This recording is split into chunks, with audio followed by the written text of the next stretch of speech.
Welcome to the show. सत श्री अकाल। मैं हूं तुसदा मेजबान आदिल मलक। इस शो ते जेड़ा तुसें वास्ते पेश किया जाता है हर सैटरडे दी शामी 7 बजे तू 8 बजे तक। नाज़रीन, इस शो ते असी तुसें दी लाइव कॉल्स लेंदे हैं ते इमिग्रेशन से मुतलका मामलात ते तुसें की एडवाइस करदे हैं ते अगर तुसें की या तुसें की किसी चाहने आले की किसी किस्म दा कोई इमिग्रेशन मसला दरपेश है तो बिल्कुल तुसी प्रोग्राम ते फोन करके लाइव एडवाइस ले सकते हो। नाज़रीन, हमेशा दी बार इस बार भी बेशुमार कॉलर सदे लाइन इंतजार करें। असी बिना वक्त जाए के पहले कॉलर दर चलते हैं ते देखते हैं लाइन दर कौन है। जी फरमाओ।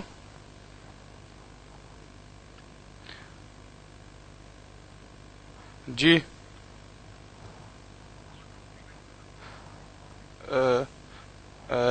नाजरीन, एक कॉल ड्रॉप हो गई है। असी बढ़ते हैं अगले कॉलर तरफ, देखते हैं लाइन दर कौन है। जी फरमाओ।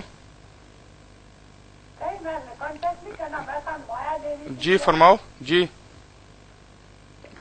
जी फरमाओ। नाज़रीन, लगता है कॉलर भी चले गए हैं।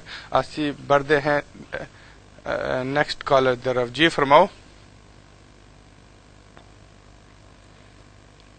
जी हेलो, सत श्री अकाल जी। सत श्री अकाल।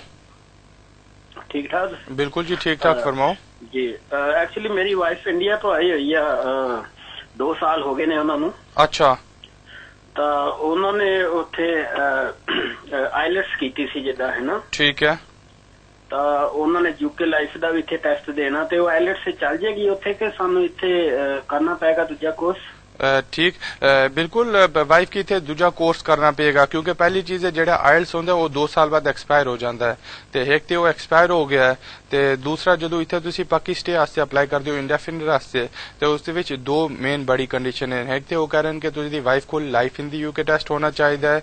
Life in the UK test के नाल नाल उन्हां कोल B1 लेवल दा इंग्लिश सर्टिफिकेट भी होना चाहिए है ते अगर वो आयल्स इत्थे मुड़ के करन ते उन्हां दा कोई 4.5 बैंड आना चाहिए है। उससे बाद ही पाकि स्टे वास्ते अप्लाई कर सकते हैं।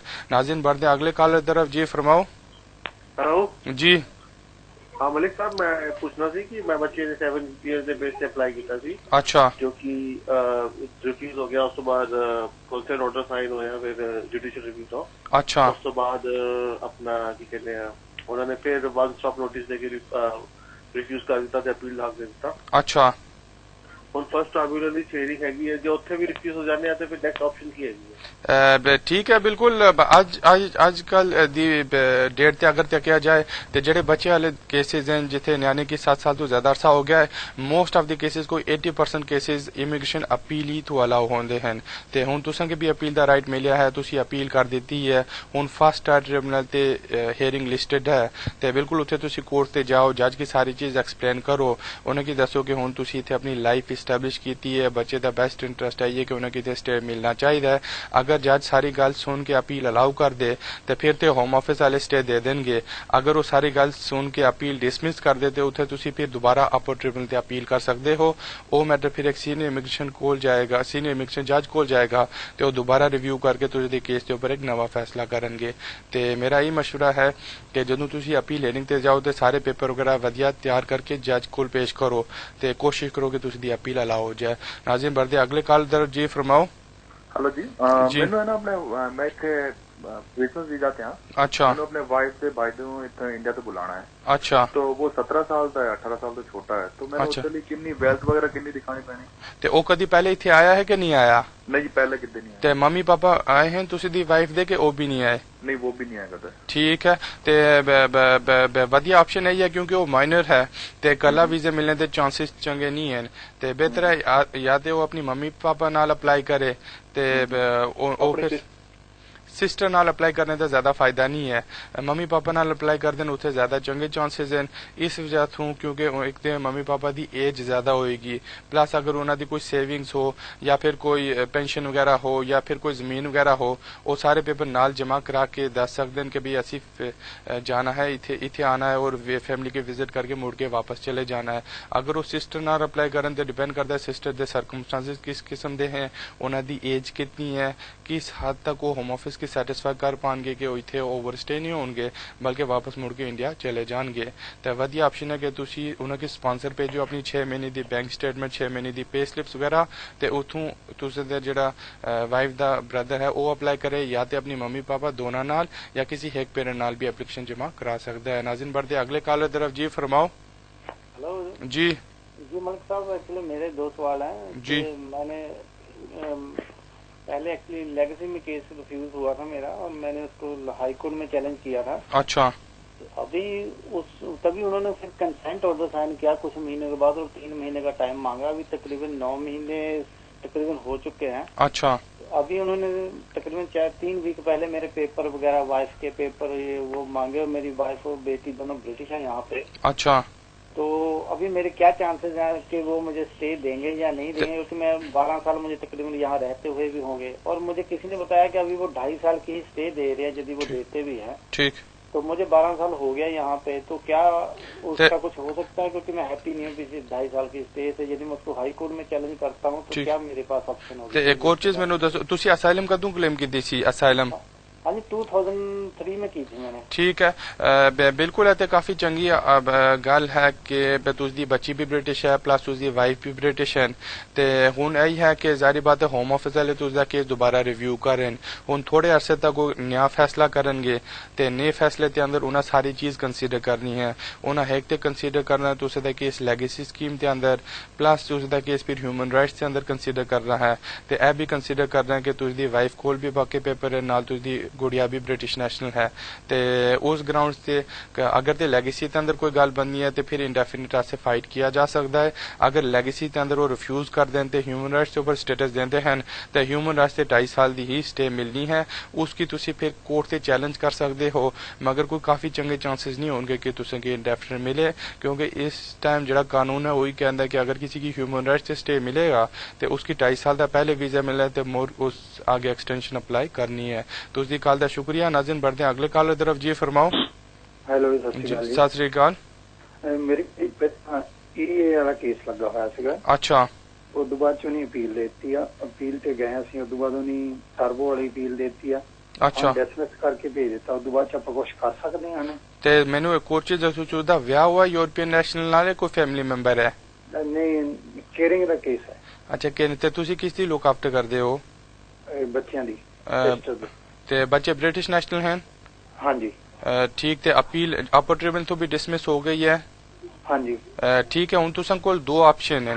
एक तो ऑप्शन है कि जेड़ा अपर ट्रिब्यूनल तो फैसला आया है उसकी तुसी हाई कोर्ट ते चैलेंज करो, उथे अपील हो सकती है। या फिर दूसरी ऑप्शन है कि तुसी मुड़ के फ्रेश एप्लीकेशन होम ऑफिस की तैयार करो। तो वधिया ऑप्शन है ये कि अपने सारे पेपर वगैरह किसी चंगे जो वकील की जाके दिखाओ, और देखते नाल ही दस देंगे कि तुसां कोल वधिया ऑप्शन की है। आइदर कोई मेरिट्स हैं कि इस मैटर की आगे हाई कोर्ट ते लेके जाया जाए या फिर मुड़ के फ्रेश एप्लीकेशन जमा कराई जाए। नाज़रीन बढ़ते अगले कॉलर तरफ। जी फरमाओ। जी जी फरमाओ। जी नाज़रीन जी नमस्कार सर। नमस्कार जी, मुझे पूछना है कि मेरे को पीआर मिली है। अच्छा। और बोलते हैं कि 2 साल तक हम वहाँ पे रह सकते हैं पीआर मिलने के बाद। ठीक। उसमें उसके लिए मुझे एंट्री कितनी देर बाद डालनी पड़ेगी बनाने के लिए? तुझे की परमानेंट स्टे किस ग्राउंड से मिली है?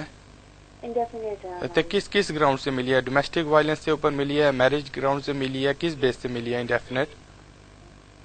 मेरे हस्बैंड यहाँ वर्क परमिट पे थे। ठीक। तो उनको भी पीआर मिल गई और मेरे को भी साथ में मिल गई। ठीक। ठीक है। तो तुझे इतने रहंदे कितना अरसा हो गया? 5 साल तो ज्यादा अरसा है या घट है? नहीं घट है। घट है। ठीक है। हुन तुसां कोल ऑप्शन है कि अगर तुसी इंडिया जाना चाहते हो या किसी और कंट्री जाना चाहते हो तो मस्ट है कि 2 साल के अंदर अंदर तुसी दोबारा इतने री एंट्री हो जाए। अगर 2 साल का पीरियड लंघ गया है तो उसके बाद फिर आने नहीं देंगे। इंडेफिनिट जी तुसी बाकी स्टे ऑटोमेटिकली कोलैप्स हो जाएगी। तो अगर तुसी आज जानते हो तो कोशिश करो कि एवरी 6 मंथ्स एक विजिट हो जाए, वो ज्यादा वधिया है। मगर मस्ट है कि विद इन 2 ईयर्स एटलीस्ट एक दफा दोबारा एंट्री होनी चाहिए। फिर जो दोबारा एंट्री हो जाएगी उससे बाद फिर दोबारा 2 साल का पीरियड शुरू हो जाएगा। तो अगर इस तरह तुसी कंटिन्यू रखते हो तो जिंदगी सारी आस्ते जी तुसी परमानेंट स्टे है वो वैलिड रहती है। नाज़रीन बढ़ते अगले कॉलर तरफ। जी फरमाओ। हाँ जी। जी ਮਤਲਬ ਸਾਹਿਬ ਮੈਂ ਪੁੱਛਣਾ ਸੀਗਾ, ਮੈਨੂੰ ਹੁਣ 14 ਸਾਲ ਹੋ ਗਏ, 15ਵਾਂ ਸਾਲ ਲੱਗਾ ਜੀ। ਅੱਛਾ ਹਿਊਮਨ ਰਾਈਟ ਤੇ ਕੇਸ ਪਾਇਆ ਸੀਗਾ। ਅੱਛਾ ਤੇ ਮੈਂ ਇਸ ਤੋਂ ਪਹਿਲਾਂ ਵੀ ਮੈਂ 9 ਸਾਲ ਰਹਿ ਕੇ ਚਲਾ ਗਿਆ ਸੀਗਾ। ਅੱਛਾ ਤੇ ਹੁਣ ਮੈਨੂੰ 15ਵਾਂ ਸਾਲ ਹੈ ਤੇ ਮੈਂ ਹਿਊਮਨ ਰਾਈਟ ਕੇਸ ਪਾਇਆ ਤੇ ਮੈਨੂੰ ਰਿਸੀਵ ਕਰਤਾ। ਓਹੋ ਮੈਨੂੰ ਇੰਨਾ ਦੱਸ ਸਕਦੇ ਹੋ ਕਿ ਮੇਰਾ ਕੁਛ ਹੋ ਸਕਦਾ ਕਿ ਟੋਟਲ ਮੈਨੂੰ 25-26 ਸਾਲ ਹੋ ਗਏ ਇਸ ਮੁਲਕ ਦੇ ਅੰਦਰ। ਤੇ ਇੱਕ ਹੋਰ ਚੀਜ਼ ਮੈਨੂੰ ਦੱਸੋ, ਜਦੋਂ ਤੁਸੀਂ ਮੁੜ ਕੇ ਆਏ ਸੀ ਤੇ ਐਂਟਰੀ ਲੀਗਲ ਹੋਈ ਸੀ ਜਾਂ ਇਲੀਗਲ? ਮੈਂ ਬਾਈ ਅਨਲੀਗਲ ਆਇਆ ਸੀ। ਤੇ ਤੁਸੀਂ ਕੋਲ ਪੇਪਰ ਕੋਈ ਐਵੀਡੈਂਸ ਹੈ ਕਿ ਤੁਸੀਂ ਪਿਛਲੇ 14-15 ਸਾਲ ਤੋਂ ਇੱਥੇ ਰਹਿ ਰਹੇ ਹੋ? ਹਾਂਜੀ ਮੇਰੇ ਕੋਲ ਸਾਰੇ ਪੇਪਰ ਹੈਗੇ, ਮੈਂ ਸਾਰੇ ਪੇਪਰ ਲਾਏ ਹੋਏ ਆ। ਅੱਛਾ ਤੇ ਠੀਕ ਹੈ, ਬਲਕਿ ਤੁਸੀਂ ਨਾਲ ਕਾਫੀ ਜ਼ਿਆਦਤੀ ਹੈ ਮੇਰੇ ਆਪਣੇ ਹਿਸਾਬ ਨਾਲ, ਤੇ ਤੁਸੀਂ ਸਟੇਟਸ ਮਿਲਣਾ ਚਾਹੀਦਾ ਹੈ ਕਿਉਂਕਿ ਤੁਸੀਂ ਰਹਿੰਦੇ ਕਾਫੀ ਜ਼ਿਆਦਾ ਅਰਸਾ ਹੋ ਗਿਆ ਹੈ। ਤੇ ਬਹਰਹਾਲ ਤੁਸੀਂ ਇਹੀ ਕਰ ਸਕਦੇ ਹੋ ਕਿ ਫੌਰੀ ਤੌਰ ਤੇ ਇਸ ਮੈਟਰ की ਹਾਈ ਕੋਰਟ ਤੇ ਚੈलेंज करो ਤੇ ਹਾਈ ਕੋਰਟ ਤੋਂ मे भी अपील ਦਾ ਰਾਈਟ ਮਿਲੇ, ਫਿਰ ਤੁਸੀਂ ਟ੍ਰਿਬਿਊਨਲ ਤੇ ਜਾ ਕੇ ਇਮੀਗ੍ਰੇਸ਼ਨ ਜੱਜ की ਸਾਰੀ ਚੀਜ਼ ਸੈਟੀਸਫਾਈ ਕਰ ਸਕਦੇ ਹੋ ਕਿ ਇੱਕ ਦੇ ਤੁਸੀਂ ਇੱਥੇ ਰਹਿੰਦੇ 15 ਸਾਲ ਹੋ ਗਏ ਹਨ, ਇਸ ਤੋਂ ਪਹਿਲੇ ਵੀ ਤੁਸੀਂ 9 ਸਾਲ ਇੱਥੇ ਗੁਜ਼ਾਰ ਕੇ ਗਏ ਸੀ ਉਤੇ ਕੋਈ ਫਿਰ ਚਾਂसेस ਬਣਦੇ ਤੇ ਫੌਰੀ ਤੌਰ ਤੇ अपील ਕਰਨੀ ਚਾਹੀਦੀ ਹੈ। ਨਾਜ਼ਰੀਨ बढ़ते अगले कॉलर तरफ जी फरमाओ। हाँ जी मतलब जी मैं पूछना सकती हूँ जे ਅਸੀਂ ਕਿਸੇ ਬੱਚੇ ਨੂੰ ਸਟੂਡੈਂਟ ਬੇਸ ਤੇ ਇੱਥੇ ਬੁਲਾਣਾ ਹੈ ਤਾਂ ਕਿੰਨੇ ਸਾਲ ਦੀ ਉਮਰ ਤੱਕ ਬੁਲਾ ਸਕਦੇ ਹਾਂ? ਜੇ 10th ਕਰ ले ਤਾਂ ਕਿ 12th ਤੋਂ ਬਾਅਦ ਹੀ ਬੁਲਾ ਸਕਦੇ ਹਾਂ? ठीक बिल्कुल इस बेसिस से 2 कैटेगरीज हैं। एक तो टायर 4 चाइल्ड है, वो तो कोई भी बच्चा अगर 4 साल तो ज्यादा है वो इत्थे आ सकता है। तो फिर टायर 4 जनरल स्टूडेंट अगर कोई 18 साल तो वध गया है तो वो फिर नॉर्मल कैटेगरी आ सकता है। तो अगर कोई बच्चा 10वीं कर रहा है उसकी भी इत्थे बुला सकते हो, 12वीं कर ले फिर भी बुला सकते हो। 4 साल तो अबव एज होए तो तुसी उसकी स्टूडेंट वीजे ते इत्थे बुला सकते हो। तो उस विच तुसां कि किसी कॉलेज या स्कूल ते एडमिशन लेना पेगा जिन्हां कोल होम ऑफिस दा लाइसेंस होए, ते फिर कॉलेज या स्कूल वाले स्पॉन्सर करेंगे, उससे बाद जिहड़ा बच्चा है वो एप्लीकेशन जमा करा सकता है। नाज़रीन बढ़ते अगले कॉल की तरफ जी फरमाओ।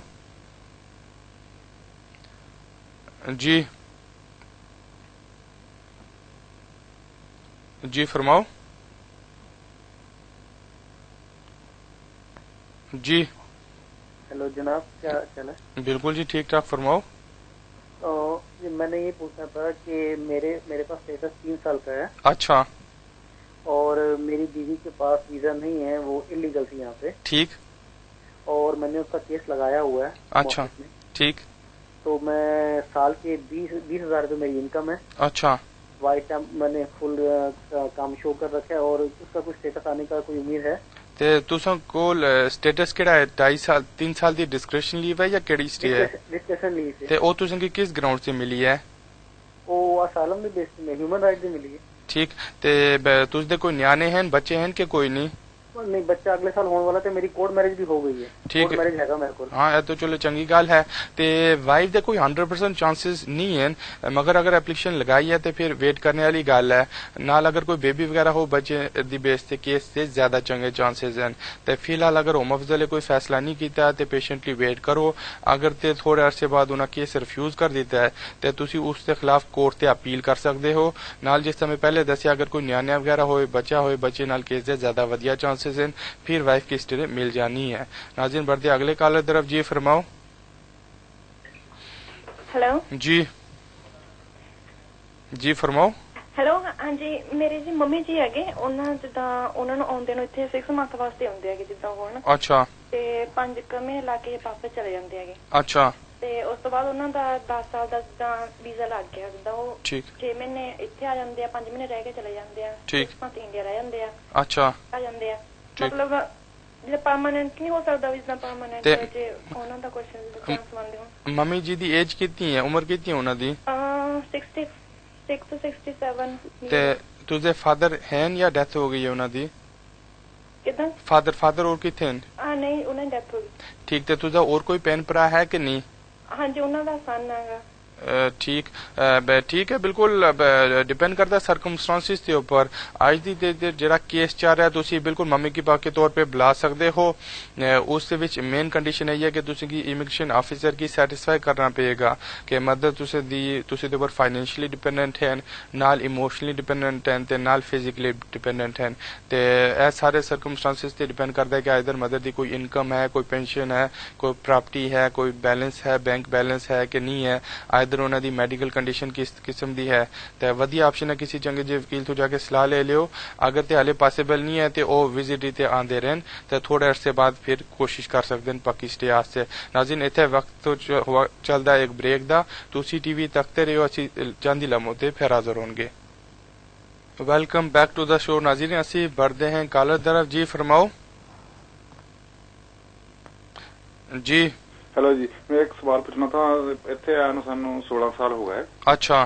ਪਹਿਲਾਂ ਅਸੀਂ ਕੇਸ ਲਾਇਆ 2013 ਦੇ ਵਿੱਚ, ਸਾਨੂੰ ਅਪੀਲ ਲਿਆ ਇਹ ਰਾਈਟ ਮਿਲ ਗਿਆ ਇੱਥੇ ਰਹਿਣ ਦਾ। अच्छा। ਤਾਂ ਇਮੀਗ੍ਰੇਸ਼ਨ ਵਾਲਿਆਂ ਨੇ ਦੁਬਾਰਾ ਫੇਰ ਅਪੀਲ ਕਰਤੀ, ਫਿਰ ਦੁਬਾਰਾ ਉਹਨਾਂ ਦੇ ਹੱਕ ਵਿੱਚ ਹੋ ਗਿਆ। अच्छा। ਉਦੋਂ ਬਾਅਦ ਵਿੱਚ ਸਾਨੂੰ ਅਪੀਲ ਦੇ ਰਾਈਟ ਮਿਲ 2-3 ਵਾਰੀ ਕੀਤੇ, ਮਿਲੇ ਨਹੀਂ, ਫਿਰ ਹਾਈ ਕੋਰਟ 'ਚ ਅਪੀਲ ਕੀਤੀ। अच्छा। ਉਹ ਸਾਨੂੰ ਰਾਈਟ ਮਿਲ ਗਿਆ। अच्छा। ਅਸੀਂ ਅਪੀਲ ਕਰਤੀ ਤਾਂ ਸਾਨੂੰ ਮੂਹਰੇ ਡੇਟ 2015 ਜਨਵਰੀ 'ਚ ਮਿਲ ਗਈ। ठीक है। ਤਾਂ ਹੁਣ ਉਹਨਾਂ ਦਾ ਕੋਰਟ ਵਾਲਿਆਂ ਦਾ ਲੈਟਰ ਆਇਆ ਵੀ ਤੁਸੀਂ ਆਪਣੀ ਅਪੀਲ ਜਿਹੜੀ ਵਾਪਸ ਲੈ ਲਓ। अच्छा। ਕੇਸ ਅਸੀਂ ਤੁਹਾਨੂੰ ਪਹਿਲਾਂ ਜਿਹੜਾ ਕੇਸ ਕਹੀ ਸੀਗਾ ਉਹ ਤੋਂ ਤੁਹਾਨੂੰ ਇਹ ਰਾਈਟ ਦਿੰਨੇ ਆ। अच्छा। ਕਿੱਦਾਂ ਅਸੀਂ ਲੈ ਸਕਦੇ ਹਾਂ ਵਾਪਸ ਅਪੀਲ ਜਾਂ ਕਿੱਦਾਂ? ਤੇ ਇੱਕ ਹੋਰ ਚੀਜ਼ ਮੈਨੂੰ ਦੱਸੋ ਕਿ ਜਿਹੜੀ ਹੁਣ ਜਨਵਰੀ ਦੀ ਤਾਰੀਖ ਆਈ ਹੈ ਉਹ ਕਿਸ ਕੋਰਟ ਦੀ ਹੈ, ਕਿਹੜੀ ਕੋਰਟ ਹੈ? ਕੋਰਟ ਆਫ ਅਪੀਲ ਹੈ ਜਾਂ ਹਾਈ ਕੋਰਟ ਹੈ, ਅਪਰ ਟ੍ਰਿਬਿਊਨਲ ਹੈ, ਕਿਹੜੀ ਕੋਰਟ ਹੈ? ਹਾਈ ਕੋਰਟ ਵਾਲੀ ਆ। हाई कोर्ट है। ठीक। ते बिल्कुल हुन तुसी ते जेड़ा वकील है ना उसकी इत्थे काम करना पेगा। होम ऑफिस दे वकील नाल नेगोशिएट करना पेगा मैटर, ते उन्हां नाल तुसी यही नेगोशिएशन करो कि तुसी अपील तदों ही हाई कोर्ट तो वापस लेनी है जिस दिन होम ऑफिस वाले तुसें गी स्टे दे देन। ते ओह है कि एक फिर अगर ते होम ऑफिस वाले इस चीज से एग्री हो जाते हैं ते फिर एक कंसेंट आर्डर ड्राफ्ट होएगा, उसदे विच फिर तुसें दे साइन चाहिदे होणगे ते नाल होम ऑफिस दे सॉलिसिटर दे साइन चाहिदे होणगे। ओह कंसेंट आर्डर कोर्ट ते दर्ज होएगा, फिर तुसी अपील विड्रा हो सकती है। ते कोशिश करो कि अगर कंसेंट आर्डर ते यही एग्रीमेंट हो कि उन्हें तुसें स्टे देना है, ते अगर ते एग्रीमेंट हो जाता है कि वो तुसदा केस रिकनसिडर करेंगे ते उसदे विच फिर 100% गारंटी नहीं है, क्योंकि होम ऑफिस वाले दोबारा रिकनसिडर करके भी केस रिफ्यूज कर सकते हैं। नाज़रीन बढ़ते अगले कॉल की तरफ। जी फरमाओ। जनाब मैं, मेरी मम्मी और मेरे डैडी। अच्छा। हम 2006 में आए थे यहाँ पे यूके में। ठीक है। तो हमारा उसमें केस था जो लेगेसी में केस होता है। अच्छा, तुसी असाइलम क्लेम की थी कि नहीं? ਅਸਾਲਮ ਕਲੇਮ ਕੀਤੀ ਸੀ, ਮगर ਸਾਨੂੰ 3 ਸਾਲ ਦਾ ਵੀਜ਼ਾ ਮਿਲਿਆ ਸੀ। ਠੀਕ ਹੈ। ਤੇ ਸਾਡਾ ਵੀਜ਼ਾ ਹੁਣ ਖਤਮ ਹੋਣ ਵਾਲਾ ਹੈ ਨੈਕਸਟ ਈਅਰ ਮਾਰਚ ਵਿੱਚ। ਠੀਕ ਹੈ।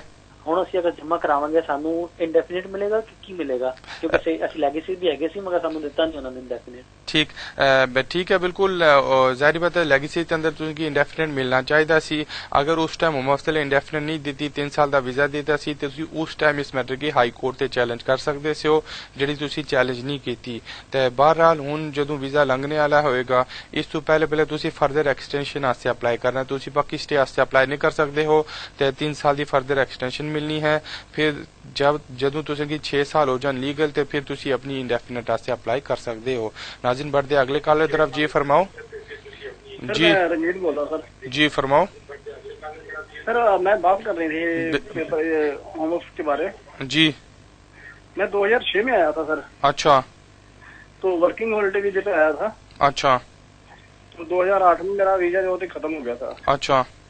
उसके बाद मैंने 9 में केस डाला। अच्छा। वीजा स्टैंड करने के लिए। अच्छा। लेकिन मैं जिससे मैंने डाला तो वो सोलिसिटर 2 नंबर वाला निकला, लेकिन उसने पेपर में निकाला हुआ था कि मैं सोलिसिटर। तो घर आकर मैंने फोन नंबर को कॉन्टेक्ट किया। अच्छा। तो वो 2 नंबर में था। तो फिर इमिग्रेशन ने इसके घर छापा मारा तो उसके घर फाइल पकड़ी गई 350 के करीब। अच्छा।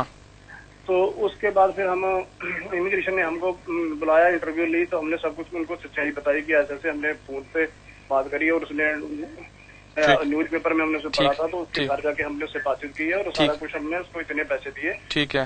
और हमने कोरे पेपर पे उसने साइन करवाया, बाकी फाइल हमारे सामने नहीं भरी कोई। अच्छा। तो उसने मेरा वीजा स्टैंड करने के लिए उसने एप्लीकेशन दायर की थी। ठीक है। तो फिर उसके बाद जो उन्होंने फिर हमें बोला कि आप कोर्ट में जाओगे। हमने ठीक है, हम आपके साथ कोर्ट में जाएंगे। ठीक है। हम पुलिस स्टेशन गए, बाकी शहरों में जाओ। सवाल की है जी, सवाल की है तुझे था सवाल भाजी मैनू उन्होंने केस चला गया, कोर्ट से चला गया। ठीक है। तो कोर्ट ਦੇ ਚ ਉਹਨਾਂ ਨੇ ਫਿਰ ਉਹਨੂੰ ਬੰਦੇ ਨੂੰ ਜਿਹੜੀ ਸਜ਼ਾ ਹੋ ਗਈ, ਸਜ਼ਾ ਹੋਣ ਤੋਂ ਬਾਅਦ ਉਹਦੀ ਵਾਈਫ ਨੂੰ ਵੀ ਸਜ਼ਾ ਹੋ ਗਈ ਆ। ਠੀਕ। ਤੇ ਉਹ ਕੇਸ ਜਿਹੜਾ ਹੋ ਗਿਆ, ਖਤਮ ਹੋ ਗਿਆ ਹੁਣ। ਠੀਕ। ਤੇ ਹੁਣ ਉਹ ਉਹਨਾਂ ਨੇ ਕਿਹਾ ਕਿ ਫਰੈਸ਼ ਐਪਲੀਕੇਸ਼ਨ ਲਾਓ। ਠੀਕ ਹੈ। ਸਾਨੂੰ ਲੈਟਰ ਤੇ ਨਹੀਂ ਆਇਆ, ਜਿਹੜਾ ਸਾਡਾ ਵਕੀਲ ਸੀ ਉਹਨਾਂ ਨੇ ਕਿਹਾ ਕਿ ਫਰੈਸ਼ ਐਪਲੀਕੇਸ਼ਨ ਲਗਾਓ, ਲੇਕਿਨ ਸਾਡੇ ਕੋਲ ਲਿਖਤੀ ਰੂਪ ਦੇ ਵਿੱਚ ਨਹੀਂ। ਉਹ ਤਾਂ ਉਹਨਾਂ ਨੇ ਸਾਨੂੰ ਕਿਹਾ ਹੀ ਹੈਲਪ ਕਰਾਂਗੇ। ਠੀਕ ਹੈ।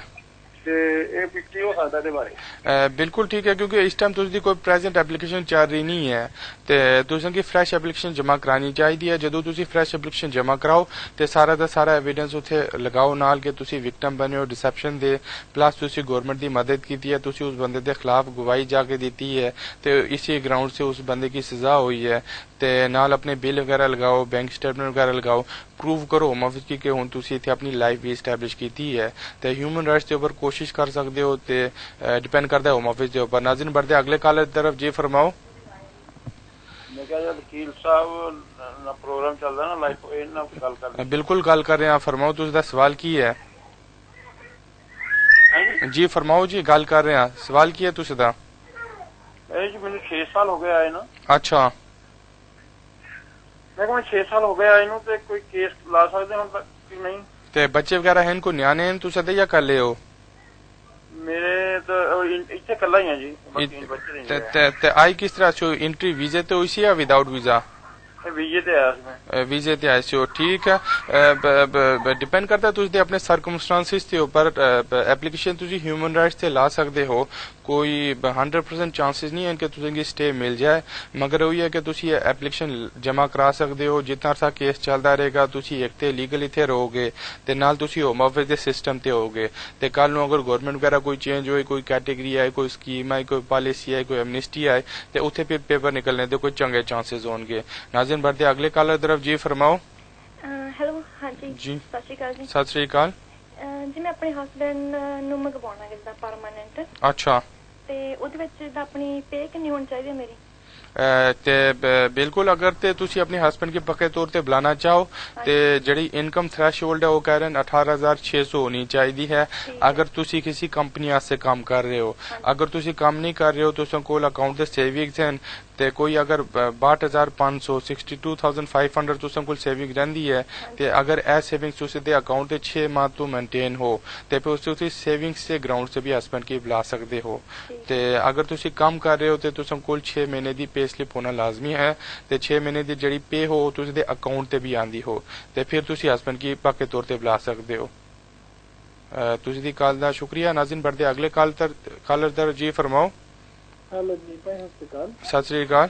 हाँ जी, मैं पता करना सीगा भी मैंने 3.5 महीने हो गए अप्लाई कीते नु नैशनैलिटी ਲਈ। मैं तो उन्होंने कोई एक ही चिट्ठी आई है तो कितना टाइम लग जाता आजकल नैशनैलिटी ਲਈ? ठीक, बिल्कुल नॉर्मल तौर पर अगर कोई अज दी डेट नैशनैलिटी आस्ते अप्लाई करे तो होम ऑफिस वाले 3 to 4 महीने ले लेंदे हैं ते क्योंकि तुसी सिर्फ 3.5 महीने होए ते मेरा मशवरा है कोई 15-20 दिन और वेट करो। अगर ते उन्हां तो कोई जवाब आ गया तो ठीक है, अगर नहीं आया तो तुसी उन्हां की रिमाइंडर भेजो ते वो फिर तुसी दसणगे कि तुसी केस के ऊपर डिले किस वजह तो है ते मगर नॉर्मल 3 to 4 महीने के अंदर अंदर हो जानी चाहिए है। नाज़रीन बढ़ते अगले कॉल दर। जी फरमाओ। जी जी फरमाओ। नाज़रीन लगता है कॉलर असद प्रोग्राम तकने ते मसरूफ हैं, असी बढ़ते हैं नेक्स्ट कॉलर तरफ। जी फरमाओ। जी कर दो। जी फरमाओ। हाँ जी, मेरे को एक पूछना था, मैंने आपको पहले भी कॉल किया था। अच्छा, आपने बताया था छोटे भाई के बारे में। तो लेकिन आप वो वहाँ पे कितनी वेल्थ दिखानी इस बारे में बताएंगे? इस कोई फाइनेंशियल थ्रेशोल्ड नहीं है कि इतना पैसा दिखाना चाहिए। जाहिर है जितने ज्यादा एसेट्स हैं वो सारे दे सारे दिखाने चाहिए हैं। एसेट्स से मुराद यही है कि कोई बैंक अकाउंट है, कोई फिक्स डिपॉजिट है, कोई प्रॉपर्टी वगैरह है। अगर बच्चा स्कूल ते जा रहे थे, स्कूल कॉलेज के पेपर वगैरह, इससे अलावा कोई और इन्वेस्टमेंट है या कोई बॉन्ड वगैरह है तो वो सारे डॉक्यूमेंट्स एप्लीकेशन नाल जमा करा सकते हो। ते इथों जदों तुसी स्पॉन्सर राहदारी भेजो ते तुसी अपनी बैंक स्टेटमेंट भेज सकते हो, अपने काम दे पेपर भेज सकते हो, नाल जड़ी तुसी दी अकोमोडेशन है, मकान दा एग्रीमेंट या फिर अगर अपना मकान है तो मॉर्गेज स्टेटमेंट या फिर लैंड रजिस्ट्री उन्हें की भिजवाई जा सकती है। नाज़रीन बढ़ते हैं अगले कॉलर तरफ। जी फरमाओ। हाँ जी, कॉल करें जी गल करो, फरमाओ। हेलो जी जी, वकील नाल गल करनी है। बिल्कुल गल कर रहे हैं जी, फरमाओ। हाँ जी, ये अपना केस ला अपने 14 साल वाला। अच्छा, ते 2 साल हो गया ਉਹਨੂੰ ਲਾਏ ਨੂੰ। अच्छा, ਤੇ ਕੋਈ ਉਹਦਾ ਉਹਨੇ ਆਨਸਰ ਨਹੀਂ ਹਾਲੇ ਤਾਈਂ ਦਿੱਤਾ। ਜਿੱਦਾਂ ਜਿੱਦਾਂ ਕੋਈ ਡਿਸੀਜਨ ਨਹੀਂ ਲਿਆ ਉਹਨੇ। ਠੀਕ, ਤੇ ਤੁਸੀਂ ਤੇ ਫਿੰਗਰ ਹੋ ਗਏ ਕਿ ਨਹੀਂ ਹੋਏ ਫਿੰਗਰ? ਨਾ ਕੁਛ ਨਹੀਂ, ਕੋਈ ਫਿੰਗਰ ਨਹੀਂ ਹੋਇਆ। ਇੱਕ ਵਾਰੀ ਉਹਨਾਂ ਨੇ ਅਪਡੇਟ ਪੇਪਰ ਮੰਗੇ ਸੀ। ਅੱਛਾ। ਤੇ ਉਹ ਉਹਨਾਂ ਨੇ ਦੇ ਦੀਆਂ, ਫੋਟੋ ਮੰਗੀਆਂ ਸੀ ਉਹ ਦੇਤੀਆਂ, ਪਰ ਕੋਈ ਫਿੰਗਰ ਨਹੀਂ ਹੋਏ, ਕੁਛ ਨਹੀਂ ਉਹਨੇ ਦੱਸਿਆ ਹਾਲੇ, ਜਿੱਦਾਂ ਹਾਲੇ ਤੇ ਫਾਈਲ ਕਦੋਂ ਜਮਾ ਕਰਾਈ ਸੀ? 9 ਜੁਲਾਈ 2012 ਤੋਂ ਪਹਿਲੇ ਕਰਾਈ ਸੀ ਬਾਅਦ ਤੇ? ਉਦੋਂ ਹੀ ਕਰਾਈ ਸੀ 2012 ਵਿੱਚ। ਤੇ ਫਿੰਗਰ ਨਹੀਂ ਹੋਏ, ਬਾਇਓਮੈਟ੍ਰਿਕਸ ਨਹੀਂ ਹੋਏ? ਨਾ ਕੁਛ ਨਹੀਂ ਹੋਇਆ, ਫਿੰਗਰ ਨਹੀਂ ਹੋਏ। ਤੇ ਤੁਸੀਂ ਕਿਤੇ ਉਹਨਾਂ ਨੇ ਇੱਕ ਵਾਰੀ ਜਿੱਦਾਂ ਉਹਨੇ ਫਾਈਲ ਸਾਰੀ ਵਾਪਸ ਕਰ ਦਿੱਤੀ ਸੀਗੀ। ਅੱਛਾ। ਤੇ ਫਿਰ ਦੁਬਾਰਾ ਉਹ ਕਹਿੰਦੇ ਜਿੱਦਾਂ ਨਵਾਂ ਫਾਰਮ ਲਾ ਕੇ ਭੇਜੋ ਸਾਨੂੰ। ਅੱਛਾ, ਤੇ ਉਹ ਭੇਜਿਆ ਸੀ? ਉਹ ਭੇਜ ਦਿੱਤਾ ਨਵਾਂ ਫਾਰਮ ਲਾ ਕੇ। ਤੇ ਫਿਰ ਉਹਨੇ ਜਿੱਦਾਂ ਜਿਹਦਾ ਕੋਈ ਨਹੀਂ ਆਨਸਰ ਨਹੀਂ ਦਿੱਤਾ। ਅੱਛਾ, ਨਹੀਂ ਤੁਸੀਂ ਦੀ ਐਪਲੀਕੇਸ਼ਨ ਨਾਲ ਕੋਈ ਪ੍ਰੋਬਲਮ ਹੈ, ਇਸ ਤਰ੍ਹਾਂ ਹੋ ਨਹੀਂ ਸਕਦਾ। ਤੇ ਉਸ ਤੋਂ ਇਲਾਵਾ ਫੈਬਰੀ 2012 ਤੇ ਬਾਅਦ ਕਾਨੂੰਨ ਇਹੀ ਹੈ ਕਿ ਜਿਹੜਾ ਬੰਦਾ ਪੱਕੀ ਸਟੇ ਵਾਸਤੇ ਜਾਂ ਹਿਊਮਨ ਰਾਈਟਸ ਤੇ ਫਾਈਲ ਲਾਏਗਾ, ਹੋਮ ਆਫਿਸ ਵਾਲੇ ਉਸਨੇ ਫਿੰਗਰਪ੍ਰਿੰਟਸ ਲੈਣੇ, ਬਾਇਓਮੈਟ੍ਰਿਕਸ ਲੈਣੇ ਹਨ। ਤੇ ਤੁਸੀਂ ਦੇ ਹਾਲੇ ਤੇ ਫਿੰਗਰਪ੍ਰਿੰਟਸ ਹੀ ਨਹੀਂ ਆਏ ਕਿ ਉਹ ਤੇ ਪਹਿਲੀ ਡੇਟ ਤੇ ਆ ਜਾਣੇ ਚਾਹੀਦੇ ਸੀ। ਤੇ ਤੁਸੀਂ ਫੌਰੀ ਤੌਰ ਤੇ ਕਿਸੇ ਵਧੀਆ ਜਿਹੇ ਵਕੀਲ ਕੋਲ ਜਾਓ, ਉਹਨੂੰ ਕਿ ਆਪਣੇ ਸਾਰੇ ਪੇਪਰ ਵਰਕ ਦਿਖਾਓ, ਉਹ ਹੋਮ ਆਫਿਸ ਤੋਂ ਇਨਕੁਆਇਰੀ ਕਰਕੇ ਦੱਸ ਦੇਣਗੇ ਕਿ ਆਈਦਰ ਕੋਈ ਫਾਈਲ ਹੈ ਵੀ ਜਾਂ ਨਹੀਂ। ਅਗਰ ਨਹੀਂ ਹੈ ਤੇ ਫਿਰ ਤੁਸੀਂ ਫਰੈਸ਼ ਐਪਲੀਕੇਸ਼ਨ ਜਮਾ कराओ, मगर इस तरह नहीं हो सकता कि 2 साल तो कोई जवाब ही ना आए। नाज़रीन बढ़ते अगले कॉल तरफ। जी फरमाओ।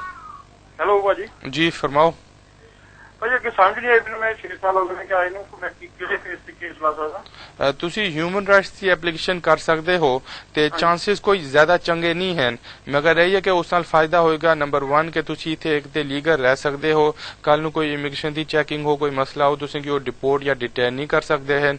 ਦੂਸਰਾ ਫਾਇਦਾ ਇਹ ਹੋਏਗਾ ਕਿ ਕੱਲ ਨੂੰ ਜਦੋਂ ਗਵਰਨਮੈਂਟ ਵਗੈਰਾ ਚੇਂਜ ਹੋ, ਕੋਈ ਪਾਲਿਸੀ ਜਾਂ ਸਕੀਮ ਜਾਂ ਕੋਈ ਐਮਨਿਸਟੀ ਆਏ, ਉੱਥੇ ਕੋਈ ਪੇਪਰ ਨਿਕਲਣੇ ਦੇ ਜ਼ਿਆਦਾ ਚੰਗੇ ਚਾਂਸਸ ਹੋਣਗੇ। ਅੱਜ ਦੀ ਦੇਰ ਤੇ ਜਿਹੜੀ ਗਵਰਨਮੈਂਟ ਹੈ ਉਹ ਜ਼ਿਆਦਾ ਪੇਪਰ ਦੇ ਰਹੀ ਹੈ ਜਿਨ੍ਹਾਂ ਦੇ ਨਿਆਣੇ ਇੱਥੇ ਹਨ, ਬੱਚੇ ਵਗੈਰਾ ਇੱਥੇ ਹਨ, ਜਾਂ ਫਿਰ ਜਿਨ੍ਹਾਂ ਕੀ ਇੱਥੇ ਰਹਿੰਦੇ ਰਹਿੰਦੇ ਜ਼ਿਆਦਾ ਅਰਸਾ ਹੋ ਗਿਆ ਹੈ, ਜਾਂ ਫਿਰ ਜਿਨ੍ਹਾਂ ਦੇ ਕੋਈ ਮੈਡੀਕਲ ਟ੍ਰੀਟਮੈਂਟ ਵਗੈਰਾ ਚੱਲ ਰਿਹਾ ਹੈ। ਤੇ ਤੁਸੀਂ ਦੇ ਨਾ ਹੀ ਕੋਈ ਨਿਆਣੇ ਇੱਥੇ ਹਨ, ਨਾ ਹੀ ਤੁਸੀਂ ਕੀ ਜ਼ਿਆਦਾ ਅਰਸਾ ਹੋਇਆ ਇੱਥੇ ਰਹਿੰਦੇ ਰਹਿੰਦੇ, ਤੇ ਕੋਸ਼ਿਸ਼ ਕਰ ਸਕਦੇ ਹੋ ਤੇ ਨਾਲ ਵੇਟ ਕਰੋ। ਨਾਜ਼ਰੀਨ बढ़ते अगले कॉलर तरफ। जी फरमाओ।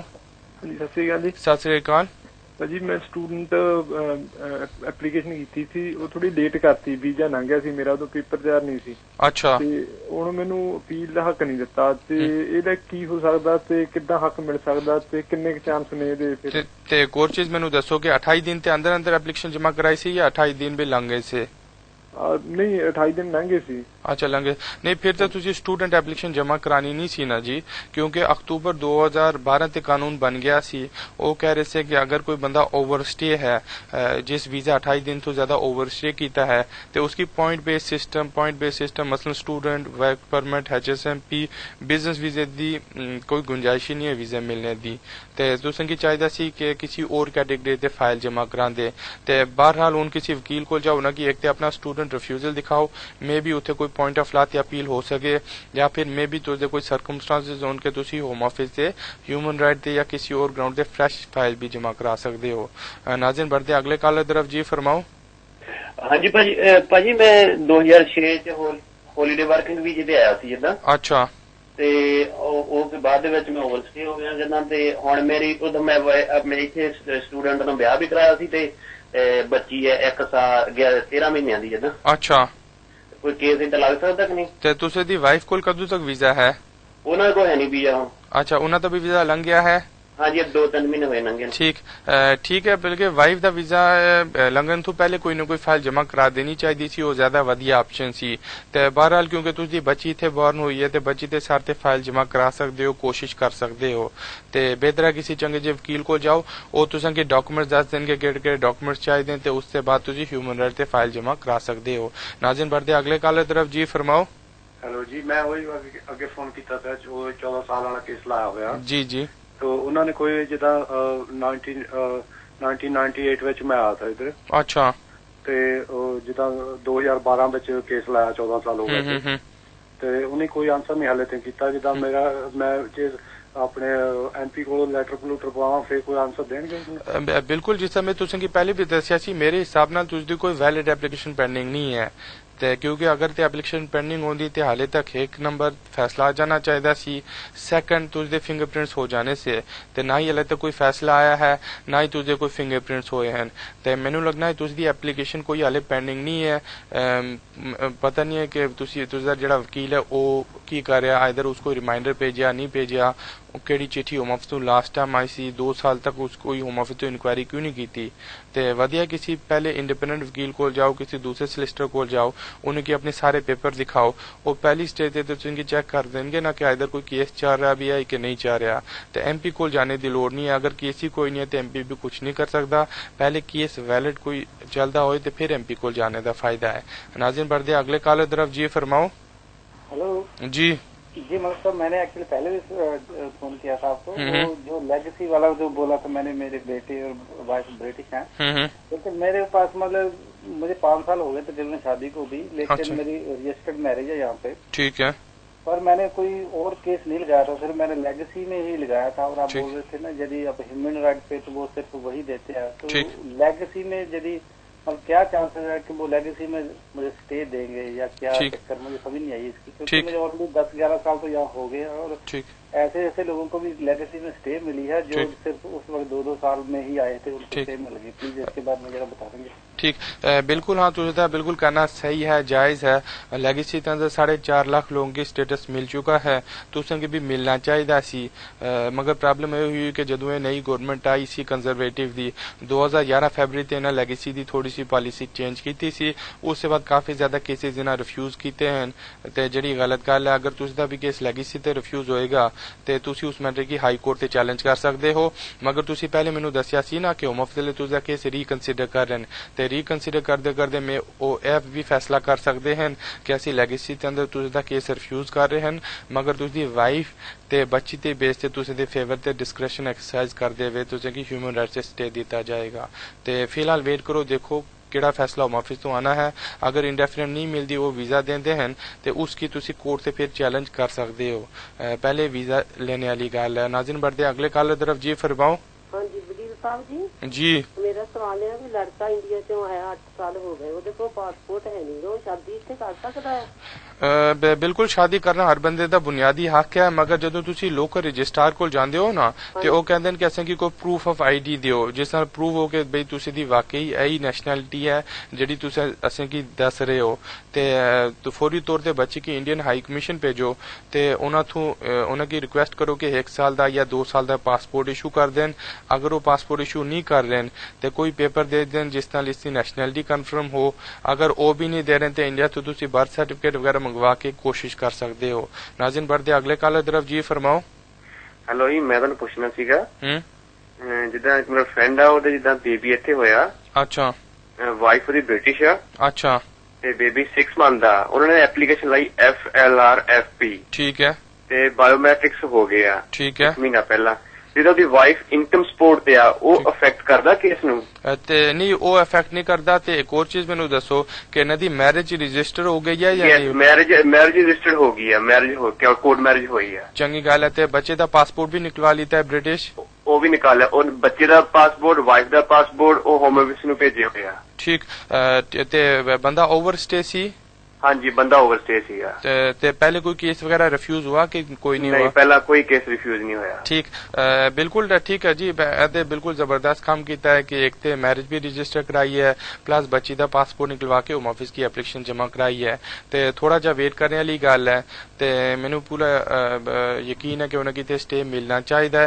अगर होम ऑफिस वाले केस रिफ्यूज कर दिता तो वो कोर्ट ते अपील वगैरह कर सकते हैं ते income support wife JD benefit ले रही है उन्हें उस बेनिफिट का इन्होंने केस के ऊपर कोई इफेक्ट नहीं होएगा। नाज़रीन बढ़ते हैं अगले कॉलर तरफ जी फरमाओ। जी हाँ जी भाजी मैं गल करनी सी ना पूछना सीगा जी ठीक जी फरमाओ। मेरा नेफ्यू है ना 2003 विच इत्थे आया सीगा अच्छा ते ਉਹ ਨਾ 3 ਵਿੱਚ ਟੂਰਿਸਟ ਵੀਜ਼ੇ ਤੇ ਆਇਆ ਸੀ ਉਸ ਤੋਂ ਬਾਅਦ ਉਹ ਫਿਰ 2-3 ਮਹੀਨੇ ਰਹਿ ਕੇ ਵਾਪਸ ਚਲਾ ਗਿਆ ਸੀ ਅੱਛਾ ਉਸੇ ਵੀਜ਼ੇ ਤੇ ਉਹ ਵਾਪਸ ਆ ਗਿਆ ਠੀਕ ਲੇਕਿਨ ਉਹ ਵਾਪਸ ਨਹੀਂ ਗਿਆ ਹੁਣ ਉਹ 2003 ਤੋਂ ਇੱਥੇ ਹੀ ਹੈਗਾ ਆ ਠੀਕ ਤੇ ਕੰਮ ਕਰਦਾ ਹੈਗਾ ਆ ਥੋੜੀ ਦੇਰ ਉਹਨੇ ਟੈਕਸ ਕਟਵਾਇਆ ਸੀਗਾ ਠੀਕ ਲੇਕਿਨ ਹੁਣ ਉਹ ਕੰਮ ਕਰਦਾ ਹੈਗਾ ਉਹਦੇ ਲਈ ਕੋਈ ਕੇਸ ਵਗੈਰਾ ਕੋਈ ਬਣ ਸਕਦਾ ਜੇ ਉਹਨੇ ਅਪਲਾਈ ਕਰਨਾ ਹੋਵੇ ਤਾਂ ਤੇ ਵਿਆਹ ਵਗੈਰਾ ਹੋਇਆ ਉਸਦਾ ਕਿ ਕੋਈ ਨਹੀਂ ਹੋਇਆ ਨਹੀਂ ਜੀ ਨਹੀਂ ਵਿਆਹ ਵਗੈਰਾ ਕੋਈ ਚੀਜ਼ ਏਦਾਂ ਨਹੀਂ ਹੈਗੀ ਹੈ ਠੀਕ ਸਿਰਫ ਉਹ ਕੰਮ ਕਰੀ ਜਾਂਦਾ ਤੇ ਇੱਥੇ ਰਹਿੰਦਾ ਹੈਗਾ ਬਸ ਠੀਕ ਉਹਦੀਆਂ ਦੋਨੋਂ ਸਿਸਟਰ ਇੱਥੇ ਹੀ ਰਹਿੰਦੀਆਂ ਆ ਅੱਛਾ ਪੇਰੈਂਟਸ ਦਿੱਲੀ ਰਹਿੰਦੇ ਆ ਲੇਕਿਨ ਆ ਜਾਂਦੇ ਆ ਚਲੇ ਜਾਂਦੇ ਆ ਅੱਛਾ ਠੀਕ ਬਿਲकुल ਉਹਨਾਂ ਕੀ ਇੱਥੇ ਰਹਿੰਦੇ ਰਹਿੰਦੇ ਕੋਈ 11 ਸਾਲ ਹੋ ਗਏ ਹਨ ਤੇ 11 ਸਾਲ ਅਗਰ ਉਹਨਾਂ ਟੈਕਸ ਵਗੈਰਾ ਕਟਾਇਆ ਹੈ ਤੇ ਬਿਲकुल ਹਿਊਮਨ ਰਾਈਟਸ ਦੇ ਉੱਪਰ ਐਪਲੀਕੇਸ਼ਨ ਜਮ੍ਹਾਂ ਕਰਾਈ ਜਾ ਸਕਦੀ ਹੈ ਇਸੇ ਗਰਾਊਂਡ ਦੇ ਉੱਪਰ ਕਿ ਇੱਕ ਤੇ ਉਹਨਾਂ 11 ਸਾਲ ਟੈਕਸ ਪੇ ਕੀਤਾ ਹੈ ਪਲੱਸ ਉਹਨਾਂ ਇੱਥੇ ਆਪਣੀ ਲਾਈਫ ਇਸਟੈਬਲਿਸ਼ ਕੀਤੀ ਹੈ ਉਹ ਇੰਡੀਆ ਮੁੜ ਕੇ ਜਾ ਕੇ ਆਪਣੀ ਲਾਈਫ ਦੁਬਾਰਾ ਸਿਰੇ ਤੋਂ ਸ਼ੁਰੂ ਨਹੀਂ ਕਰ ਸਕਦੇ ਹਨ ਤੇ ਹੋਮ ਆਫਿਸ ਵਾਲੇ ਸਾਰੇ ਸਰਕਮਸਟੈਂਸਸ ਕੰਸੀਡਰ ਕਰਨਗੇ ਕਿ ਉਹਨਾਂ ਦੀ ਉਮਰ ਕਿੰਨੀ ਸੀ ਜਦੋਂ ਇੱਥੇ ਆਏ ਸੀ ਕਿਸ ਹੱਦ ਤੱਕ ਉਹਨਾਂ ਇੱਥੇ ਆਪਣੀ ਲਾਈਫ ਇਸਟੈਬਲਿਸ਼ ਕੀਤੀ ਹੈ ਉਹਨਾਂ ਦੀ ਹਿਸਟਰੀ ਚੈੱਕ ਕਰਨਗੇ ਕਿ ਇਧਰ ਕੋਈ ਕ੍ਰਿਮੀਨਲ ਰਿਕਾਰਡ ਵਗੈਰਾ ਤੇ ਨਹੀਂ ਹੈ ਤੇ ਹਿਊਮਨ ਰਾਈਟਸ ਦੇ ਉੱਪਰ ਕੋਸ਼ਿਸ਼ ਕੀਤੀ ਜਾ ਸਕਦੀ ਹੈ ਤੁਸੀਂ ਕਾਲ ਦਾ ਬਹੁਤ ਸ਼ੁਕਰੀਆ नाज़रीन इत्थे तक था अज दा शो है कि घंटे का वक्त है बड़ी तेजी नाल गुजर गया तुझे दे सामने जितनी ज्यादा कॉल्स ले सकता सी ली फिर भी अगर किसी दी कॉल ना मिल पाई हो तो अगले हफ्ते अगले सैटरडे फिर इत्थे होंगे तद तक मैनू इजाजत दीजिए रब रखा।